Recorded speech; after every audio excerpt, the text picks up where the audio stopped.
All right, before I turn it over to Paul, I just wanted to introduce a couple important folks here tonight. We got two folks from the Young Marines. Stand up, Young Marines. Yeah. Yeah. That's an outstanding program. It's a national program, and they meet here twice a month. If you've got somebody in your life, 8-year-old to senior in high school, who you think would benefit from that, bring them out. We'd like to meet them. All right, I'm going to turn it over right now to Paul Chappa.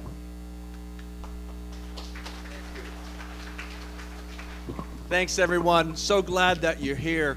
A couple things. Housekeeping. If you're a vet and you've not gotten a ticket, please hold up your hand. Fantastic. And by the way, how about that prayer from our Marine? Mike, thank you.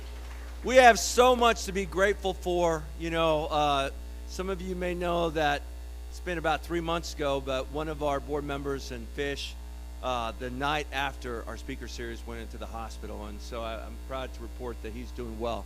Where did he run off to? Where is he? There he is. I'm glad you're here, buddy. I know you had a long day today, and God is good.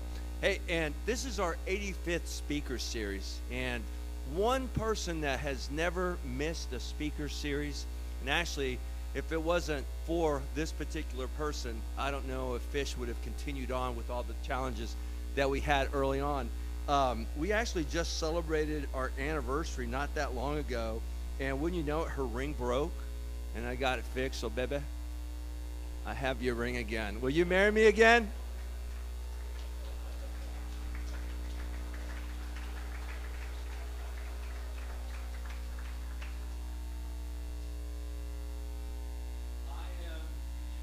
So lucky. I know. I wake up every morning, I'm still staring at her, and she'll turn around. Stop that. You know, I'm still staring at her. It's so good. But hey, one of the traditions that we have at our speaker series is we do a call out. So if you've been here before, you know what to do. When I say Army, oh, okay. Marine Corps, wow. Navy.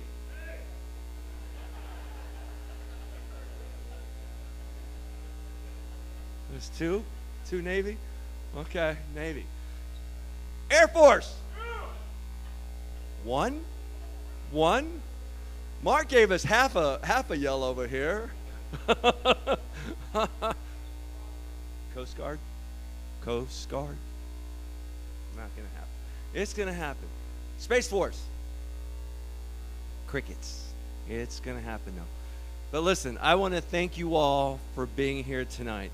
If you're not familiar with F.I.S.H, Friends in Service of Heroes, it started out as food industry serving heroes. Started out feeding our troops' bellies. And from there, it just has continued to evolve to the point where we've given away 11 track chairs, these life-changing mobility vehicles that our veterans can go anywhere they want to. And we've given away 11 of those. We're going to be giving one away very soon to another gentleman. And we've given away 47 service dogs. In fact, we have one here. Gary Lee is here tonight. Gary Lee, let's hear bark. Nothing. Gary Lee's doing his job, taking care of his guy. But and food, lots of food. We've done a lot of food assistance in a lot of different ways, rental assistance, etc. And Mike, as you mentioned, you know, right now with what's going on in the world, if there are some food issues going on there, I know that.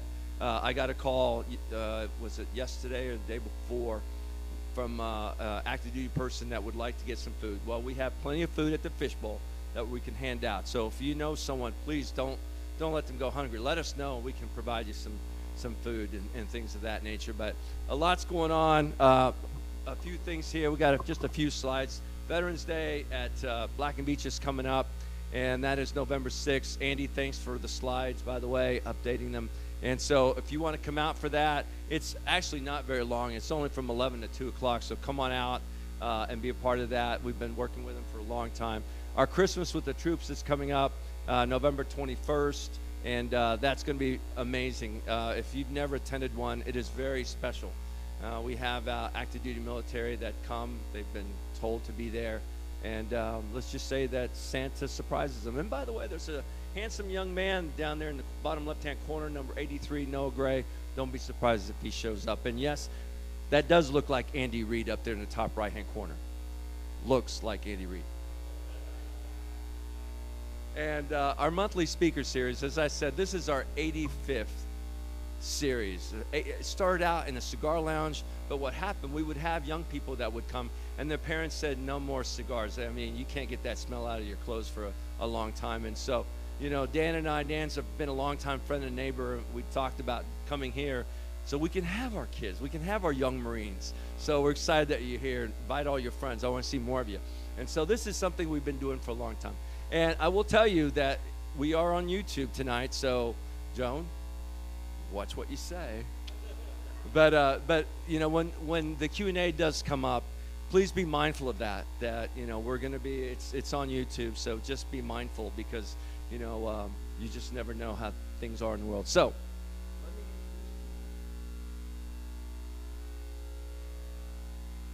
our tonight's speaker, our 85th speaker, Joan, is a registered RN with over 35 years experience working in the emergency department, first at Shawnee Mission Medical Center, and then at University of Kansas Hospital. Still at KU, moved to a call center in 2020 to answer questions about COVID, and now works with the central nurse team answering triage calls for the acutely ill and injured.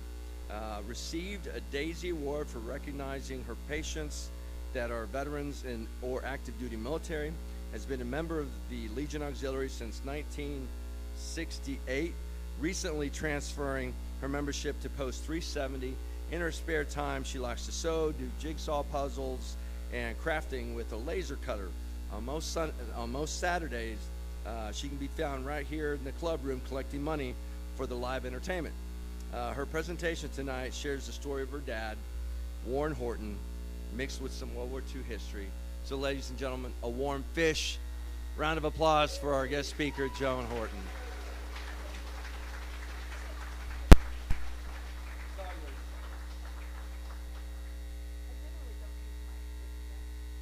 Can everybody hear? Ooh, that's better. And after 35 years of working as a nurse, I have to sit down for part of this. So, I should have had this up and going.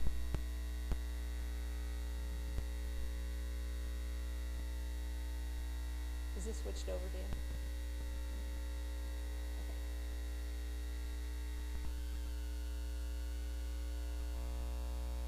There we go. So I was going to thank Paul for that nice introduction, but I'm the one that wrote it, so I don't know that, you know, he didn't have much else to say. I wanted to tell my dad's story, though, for a long time, and once I became aware of F.I.S.H, I decided that this was the perfect platform. You'll find that obviously this is different because I'm not a veteran. So, but I am sharing my dad's story. During my nursing career, though, I've taught a lot of different classes, and I found to have a captive audience, you give prizes. So, this is going to be interactive. I'm going to ask some questions, and then I'm going to throw a little disc at you, and then you can come up for your prize at the end. I'm being told I'm supposed to be mindful of my time, too. So I want to acknowledge I've got a whole table of friends that are here tonight. Thank you guys for being here to support me.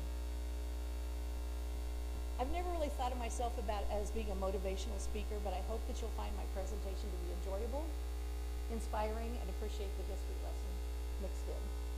So with that, I want to get started here.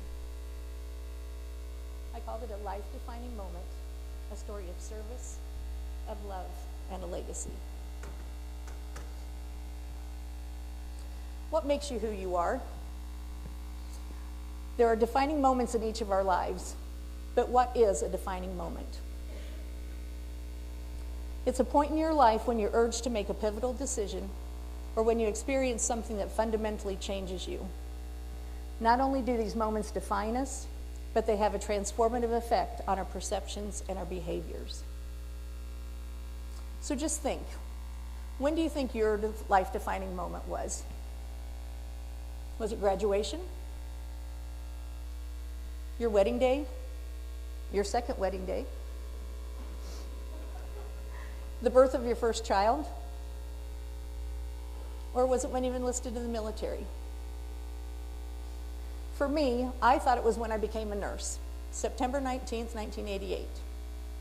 I'd asked myself, was that my defining moment? I received my letter saying I was finally an RN and had passed my nursing boards. And even though nursing has been my life for almost 40 years, looking back, I've decided my life-defining moment was July 10th, 1943. And no, I'm not that old. It's how the decision that one man made had the ripple effect. Each of us can change the life of someone else, and most of the time we will never know the true impact we've had. I don't think my dad knew how much he really influenced me. I just hope I've made him proud. I'm gonna have to be careful not to do that. July 10th, 1943, the day my dad was inducted into the US Army, a day that certainly changed his life. I thought I knew my dad's story and was amazed how much I've learned looking back through old documents and even the proverbial Google search. I found things about my dad that I never knew. So let me introduce you to my dad, Warren Jacob Horton. He was born February 20th, 1925, on a small farm in Greenwood County, Kansas. Raised 3 miles north of Lamont, he was the youngest of 6 kids. Now, I'm not sure how old he was in this picture, but I'm guessing he was probably about 8, maybe 10. So somewhere around 1935. He had a mischievous look in his eye then, and it was a look that he never outgrew. As a young boy on a Kansas farm, I'm sure he could have never imagined how the events of the next decade would etch such heavy sorrow into the history books. Here's a family photo, probably taken somewhere around 1940. I think he was probably about 15 in this picture. He dropped out of high school so that he could help his family and then ultimately serve in the service. So here's your first chance to win a prize. This is interactive, remember. What was the event that started World War II and when did it happen? Anyone?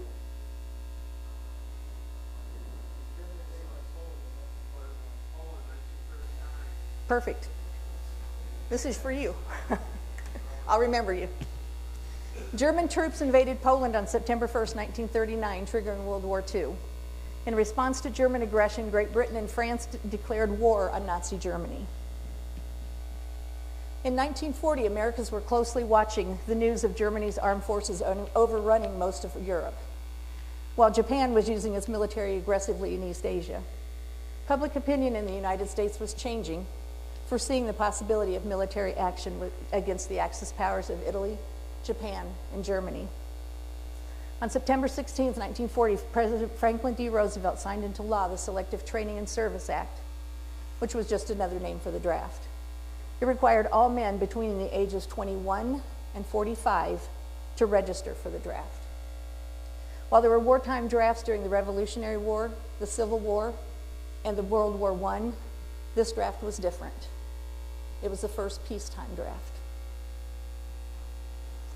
So what was the pivotal event that led the United States entering World War II, and when did it happen? Who said it back there? Right. The attack on Pearl Harbor was a surprise military attack by the Empire of Japan on the U.S. Pacific Fleet on December 7, 1941. At that time, the U.S. was a neutral country in World War II. The U.S. declared war on Japan the following day. Following Japan's surprise attack, Congress amended the act to require all able-bodied men ages 18 to 64 to register for the draft. It was for the duration of World War II plus 6 months after. In practice, however, only men 18 to 45 were actually drafted. During the course of the war, more than 10 million men were inducted into the Army, the Navy, and the Marines through the draft. So, on my dad's 18th birthday, February 20th, 1943, he registered for the draft. Without my dad's knowledge, the farmer that he worked for had put in for a deferment that would have made him exempt from the draft. When he found out, my dad was pissed. He said, "Nope, I want to go." He didn't want that name of draft dodger. One of the things I recently learned was that he really wanted to go into the Air Force, but he was told he was colorblind during his physical and was sent to the Army instead. Let's just show a couple of pictures showing this is his parents, and then here with that grin that always seemed to be on his face. His place of entry into the service was Fort Leavenworth, Kansas, and he was assigned to be part of an anti-aircraft unit.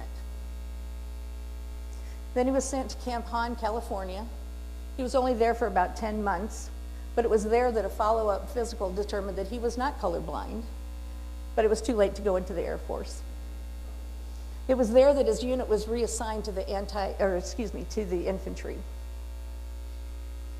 He was then sent to Camp Carson in Colorado.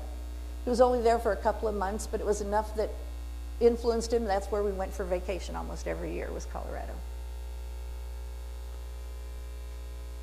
Then he was sent to Fort Jackson, South Carolina, and after a total of 15 months in training, he was sent to Camp Kilmer, New Jersey.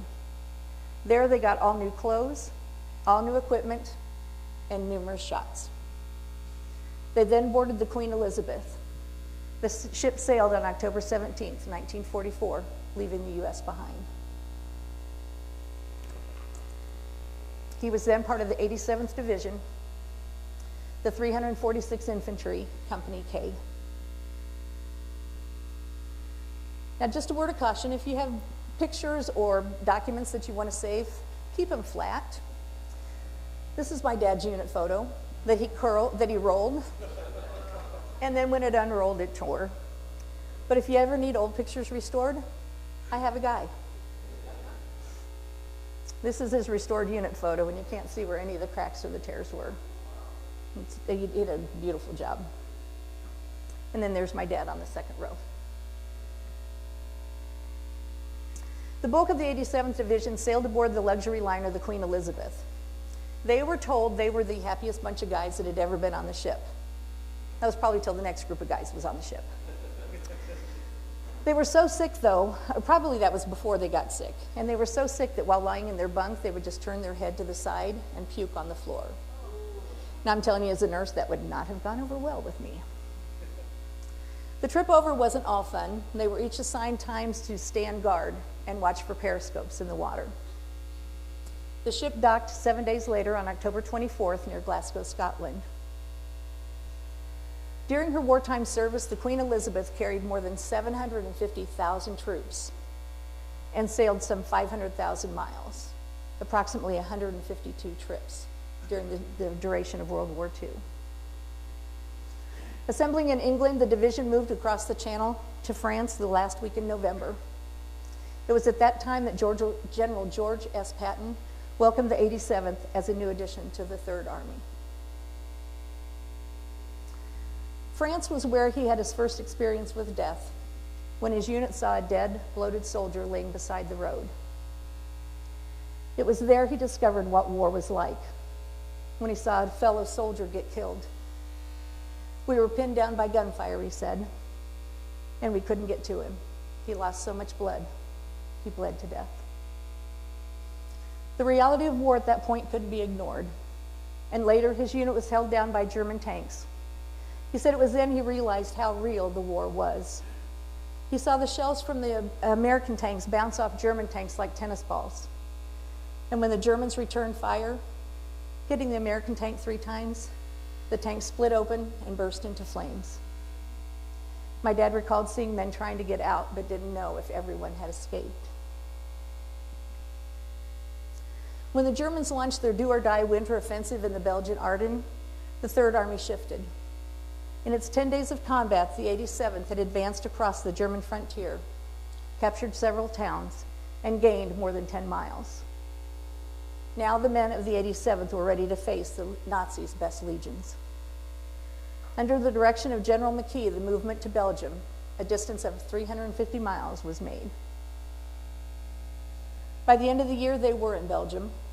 They had traded mud from France for snow, and were now engaged in what would be the coldest battle of record, the Battle of the Bulge in the area. Fortunately, there weren't any there, and they made it home safely. The St. Olaf debarked in Charleston, South Carolina, the first part of April 1945. My dad was then put on a hospital train and sent across the country. The unit car proved popular due to its flexibility.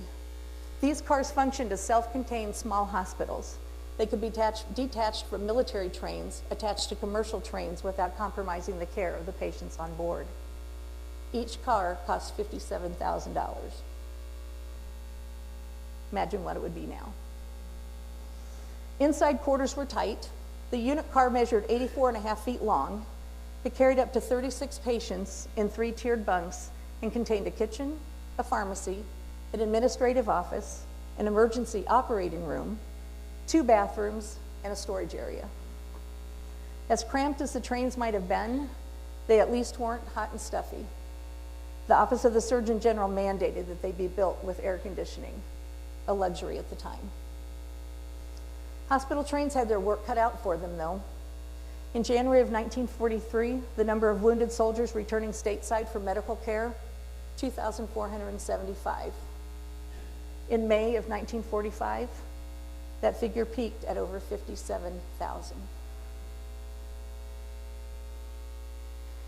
My dad's cross-country adventure ended when he arrived in Walla Walla, Washington on April 4th, 1945 at McCaw General Hospital, just 33 days before the unconditional surrender of the Germans.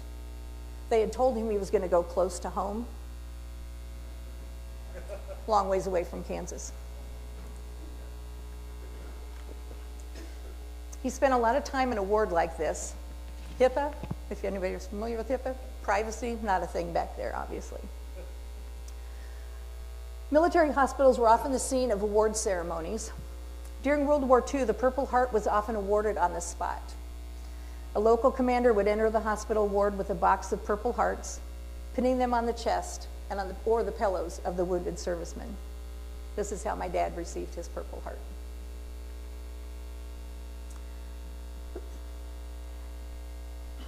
Other medals that he got, I deleted something so it didn't give me my segue in there. He received the Good Conduct Medal into one of America's greatest victories. In the Battle of the Bulge between December 16, 1944 and January 25, 1945, 41 days, the United States suffered well over 80,000 casualties, including an official count of 19,246 dead and more than 23,000 Americans taken prisoner. So this next question is a little ambiguous, but what was the first of 2 major events that led to the end of World War II?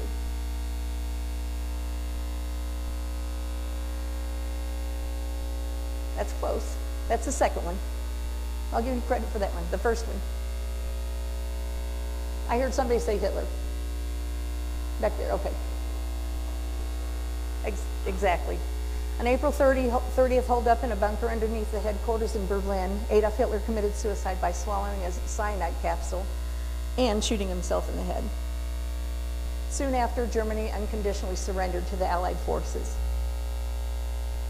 Germany's unconditional surrender in World War II was officially signed on May 7th, 1945, and took effect at midnight on May 8th, marking the end of the war in Europe. And what was the second major event? The atomic bomb. I had to take my video out of that. Testament to the sacrifices made to the fight against tyranny.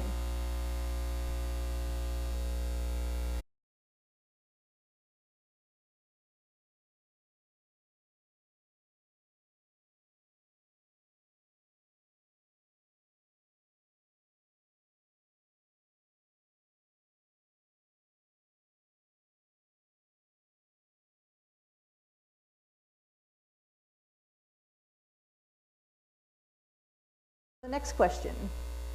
What city in Kansas is credited for founding Veterans Day? Who said it first? Guy in this flowered shirt. I'm from Emporia, so you are correct.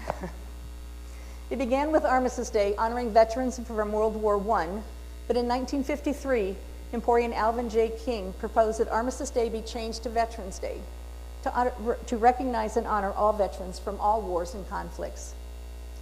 Veterans Day was first organized and celebrated in 1953 in Emporia. Kansas Congressman Ed Reese, also an Emporian, then took King's proposal to Congress, and President Dwight D. Eisenhower, also a Kansan, signed the bill proclaiming November 11th as Veterans Day, and the first nationwide observance of Veterans Day was November 11th, 1954. And then they jacked with it there for a while, making it a Monday holiday, and now it's back. Why is Veterans Day celebrated on November 11th?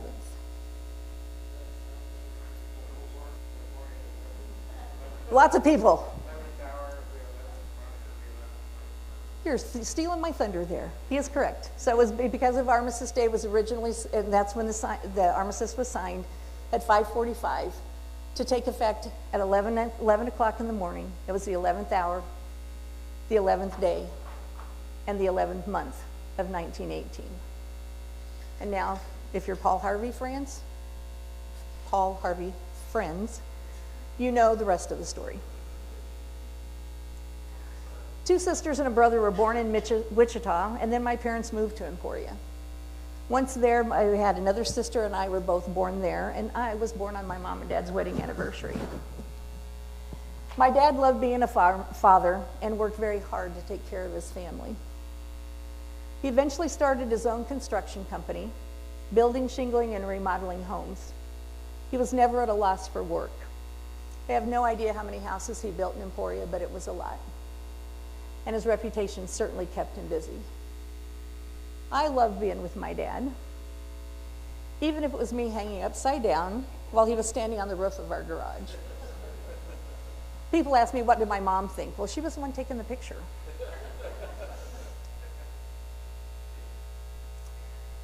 My dad was a quiet man when it came to religion, but he lived a life, that reflected honesty, integrity, a strong work ethic, and service to his country. His active duty service had ended, but his service to his country continued. From here, trying to follow a little bit of a timeline, again, trying to be cognizant of my time, I just want to share some events that demonstrated my dad's love for his country and community and his dedication to all veterans. These are the stories that wrote his legacy. My dad believed in supporting and promoting veteran organizations and became a lifetime member of the American Legion, the Disabled American Veterans, the Veterans of Foreign Wars, and the Military Order of the Purple Heart. While recovering from his wounds, he had received several blood transfusions. So for the earliest example that I could find of paying it forward, he donated blood. As a member of the American Legion, blood donation was not only encouraged, but celebrated. This picture shows a group from the Legion, all who had donated 5 gallons of blood or more. In total, my dad donated almost 15 gallons of blood, till he had to stop before for medical reasons. Now, it's going to sound like I'm going to go off on a tangent, so just bear with me here. Legend was that Emporia was tornado-proof. As everyone knew, tornadoes never dipped down between 2 rivers, and Emporia was situated between the Cottonwood and Neosho rivers. They thought they were safe.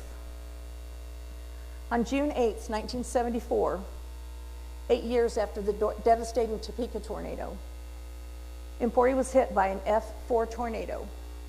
In a matter of minutes, a killer tornado proved the legend wrong. 4 adults and 2 small children fell victim to its fury, and more than 150 people were seriously injured.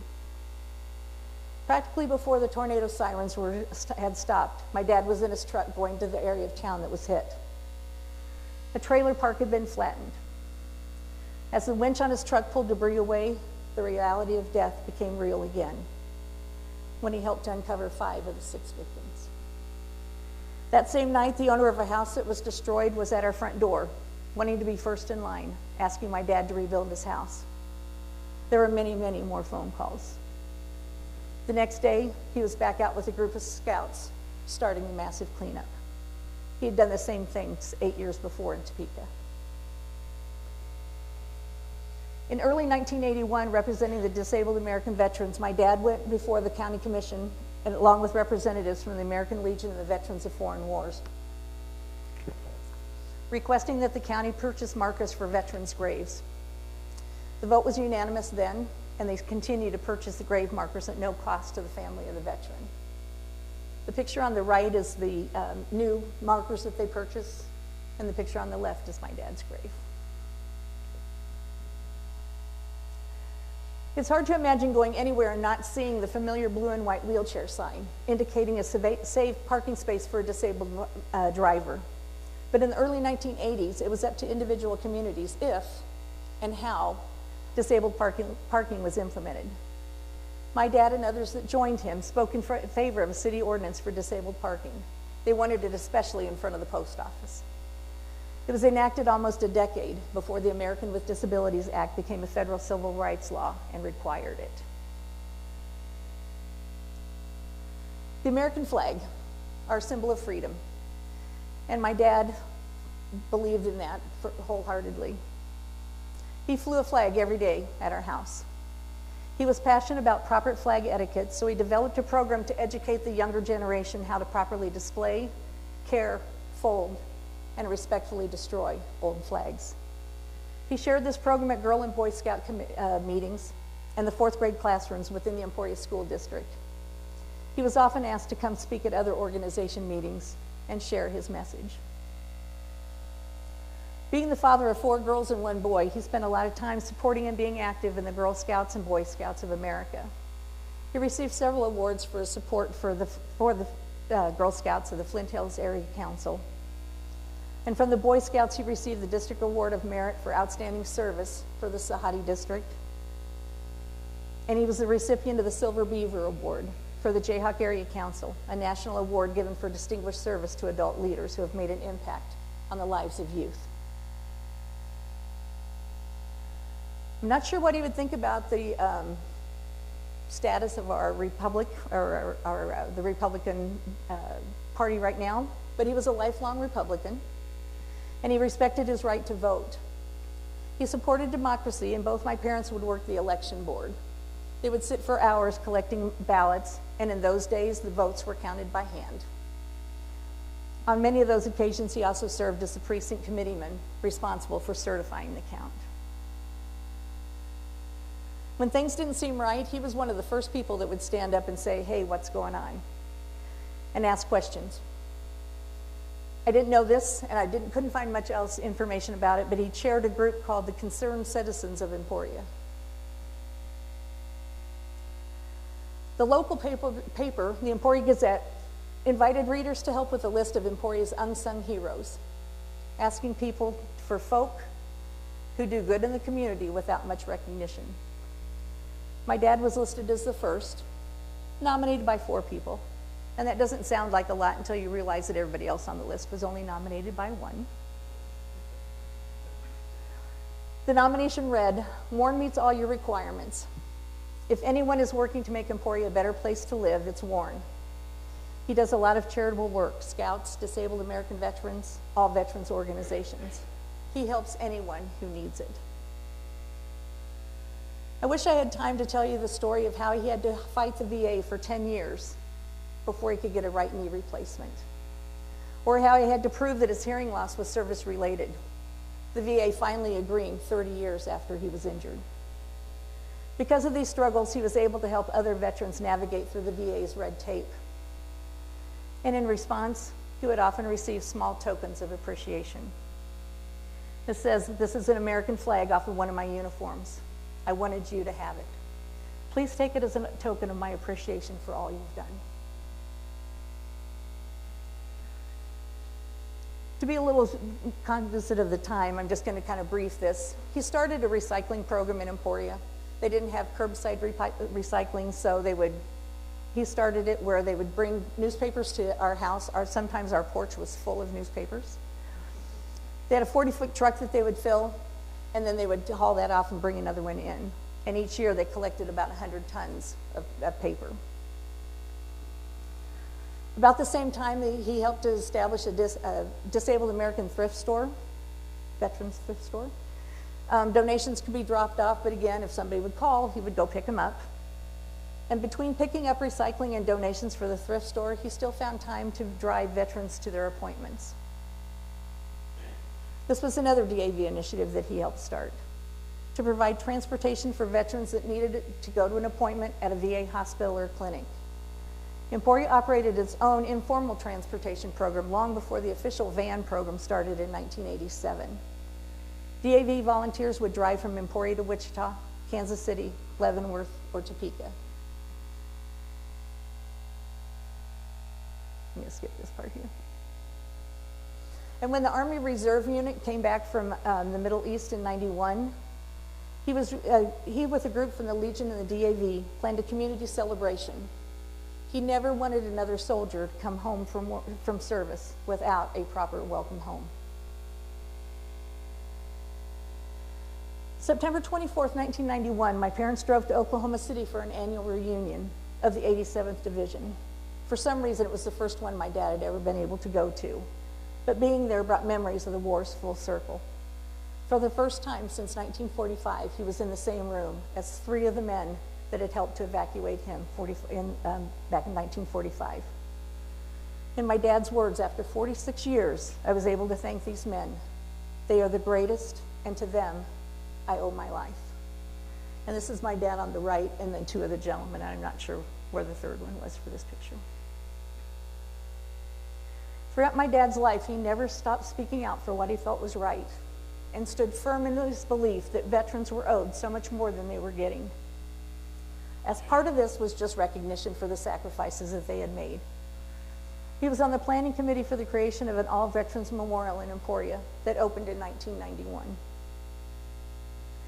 The grounds include a World War II Sherman tank, a Vietnam Huey helicopter, an anchor from the USS Oliver Hazard Perry, a bell from the USS Emporia, and a Purple Heart memorial.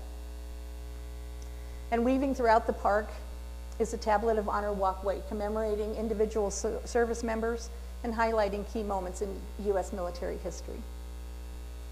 Now, I'm not sure how this happened. Somehow my dad was promoted. He was not a sergeant. He wasn't in the service that long. But at least it's going to be in forever here. But if you haven't been to the memorial or the All Veterans Memorial in Emporia, it's a really nice park, and it's well worth stopping in. My dad and other members of the Military Order of the Purple Heart testified before the state legislature in favor of making a Purple Heart license plate available in the state of Kansas. On July 5th, 1994, he stood by then as Governor Joan Finney signed Bill 2425, making the Purple Heart tag available to any Purple Heart recipient in Kansas. The Purple Heart tag was one of the first specialized tags available in Kansas and led to the availability of many other military license plates.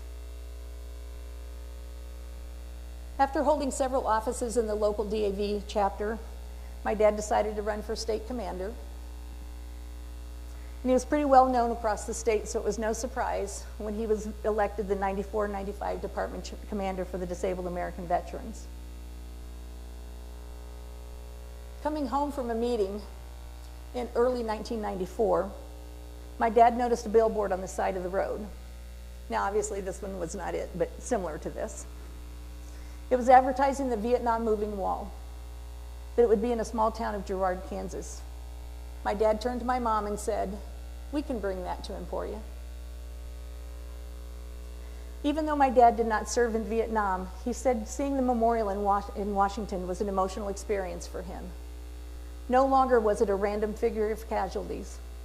When you see the wall out there with 58,000 names, it really brings it home. He wanted others to experience the wall. An article in the Emporia Gazette announcing the arrival of the wall started out. One man's whim has blossomed into reality. The Vietnam moving wall is in Emporia. Emporian Joan Horton decided to see if he could get the wall to Emporia after seeing it in Girard in April of '94. A World War II veteran, his incentive for working to bring the wall was to promote unity between the veterans groups. He said World War II and Korean veterans sometimes show little compassion for the different adjustments many Vietnam veterans had after the war. He said, "I would like to think that this would bring the veterans population together." Remember the ripple effect? Bringing the wall to Emporia prompted Frank Lowry, now a friend, a Vietnam vet, to organize a picnic where over 300 Vietnam veterans gathered for the first time to develop some camaraderie before the wall arrived. Frank said he couldn't have done this 3 years before that, getting together with other Vietnam vets. He just wasn't ready. But now, after 25 years, he was able to say he was proud he served in Vietnam. The moving wall was in Emporia in October of 1995 and was recently there again in August. And it was because of his efforts to bring the wall to Emporia that my dad was presented with an honorary membership to the Flint Hills Vietnam Veterans of America organization. Even a year later, the wall continued to have a pronounced emotional response. One Vietnam vet shared his feelings. I appreciate the work of Joan Horton and all those who devoted themselves and their time to bringing the traveling wall to Emporia last fall. I know it's been a year now, but it's helped me get my head out of the sand a little further. It seems Vietnam veterans like myself have not been very active in society, but World War II veterans have given so much for so long, and they are still giving. In April of 1996, my parents flew to Europe to visit my sister, who was stationed near Bremerhaven, Germany. She was in the Air Force. They visited many places, scars of World War II, and took home memories of what was and what had been rebuilt. They visited the Arden American Cemetery and Memorial. It is a resting place for 5,323 American soldiers, including several from Company K. 780 souls are unidentified. They also visited the Luxembourg American Cemetery, where more from Company K are laid to rest. 5,070 Americans are buried there, including 1 Army nurse, 101 unknowns, and General George S. Patton. There are over 89,000 American soldiers from World War II laid to rest in various cemeteries in Europe. This includes 73,177 soldiers who are buried and 15,856 who are still listed as missing. Traveling to Europe, my dad had one overwhelming goal, though. He wanted to return to Tilley, Belgium, where 51 years before, his life had taken a major detour. A long time coming, the headline reads, Emporian veteran finally gets diploma he passed up to serve in World War II. On November 9th, 2001, a small graduation ceremony was held at Madison High School. My dad received an honorary diploma under Operation Recognition. It was a program started in the year 2000 and sponsored by the Kansas Commission on Veterans Affairs. The principal said he wanted to honor him and give his students a chance to honor him and his generation because of what they did. When I did my Google search, I found an oral interview with my dad that was done in 2003, and I probably knew about it at the time, but I certainly had never listened to it until recently. It's part of the Veterans History Project, part of the Library of Congress, and it was just very surreal hearing the sound of his voice again. Sometime in 2005, 2006, while reading through one of the many veterans publications that filled the mailbox, my dad came across an article from the French government asking that vets send in supporting information that they were involved in the liberation of France during World War II. The Prime Minister of France wanted to recognize veterans and induct them into the Legion of Honor. After sending in the required documents, he received a letter from the French ambassador notifying my dad that he would be knighted. Okay, maybe he didn't get a suit of armor and a sword, but he did get recognition and gratitude. The letter read, "This award testifies to the President of the French Republic's high esteem for your merits and accomplishments. It is a sign of France's true and unforgettable gratitude and appreciation for your personal, precious contribution to the United States' decisive role in the liberation of our country during World War II." So on November 8, 2007, He received the French Legion of Honor. And he was very proud that night to be finally recognized, or not to say finally, but to be recognized for helping liberate France almost 60 years before. Now, if you can't tell, I'm just a little proud of my dad. So when the chance came to leave his name in history at the World War I Museum and Memorial here in Kansas City, my sisters and I took it. So he has a brick there that shows his true rank of Private First Class.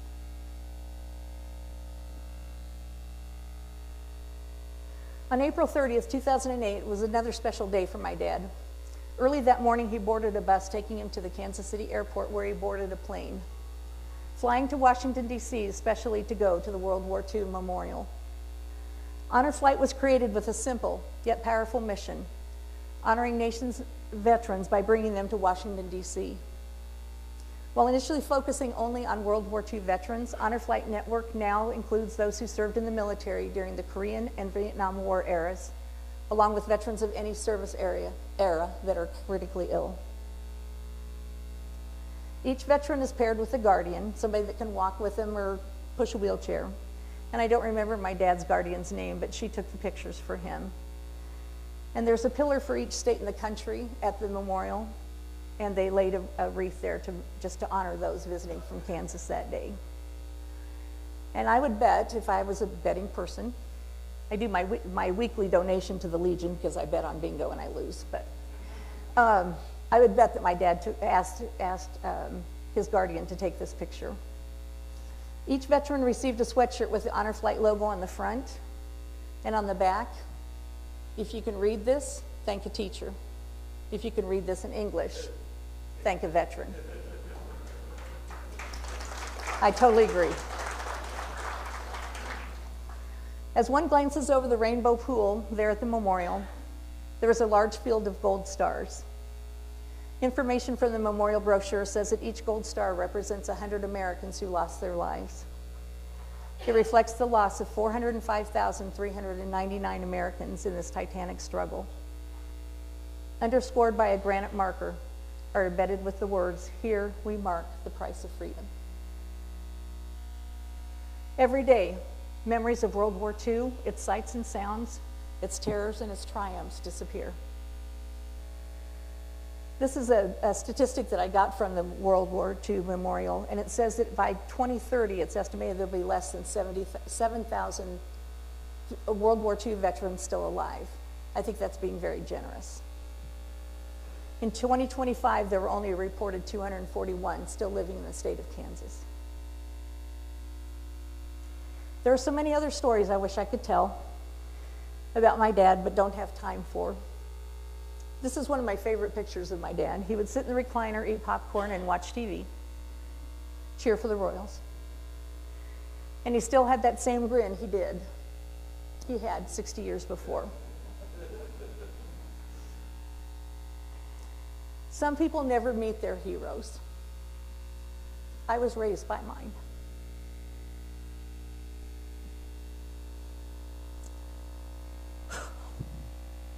My dad died May 9th, 2012, at home with my mom and two of my sisters and I beside him. He was laid to rest May 14th, standing by, saluting were members of the American Legion Ball-McComb Post 5. Members of the Flint Hills area Vietnam veterans served as pallbearers.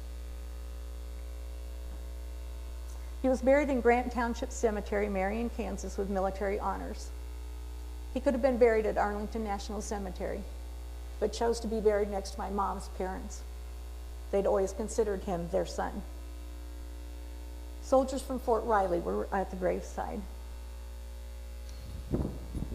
He received a 21-gun salute.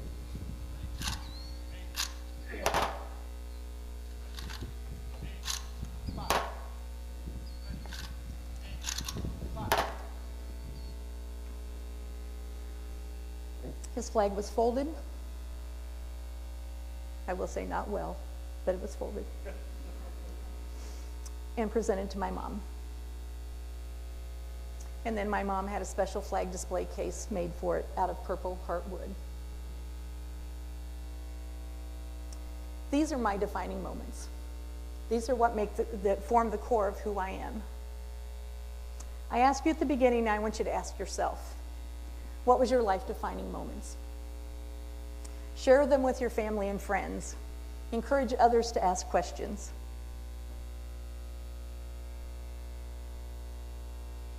Tell others your story.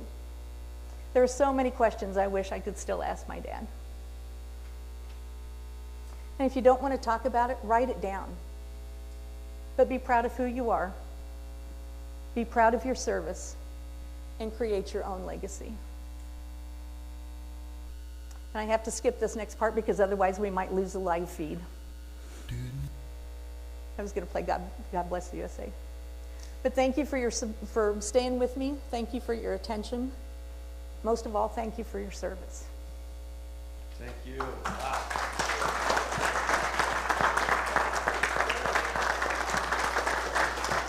Thank you. Joan, don't go away. We may have some questions. Does anyone have any questions for Joan?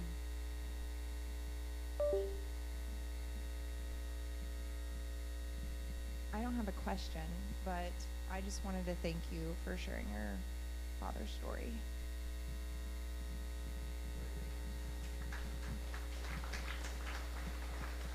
Anyone else?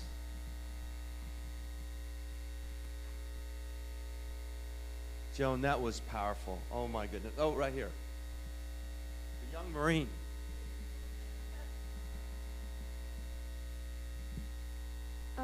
I hope that your father may rest in peace in heaven, and that he, well, that's all I have to say.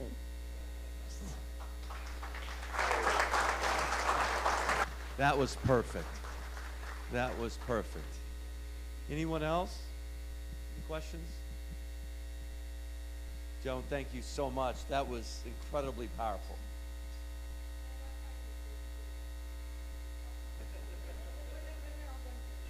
Thank you. All right, before we get to the raffle, I just wanted to let you know that we have some guests here from the DAR Sagamore chapter. They've been terrific supporters of ours, and I'd like Denise to come up and say a few words. I know you have several of your chapter members here, but it's wonderful to be here with you tonight. I'm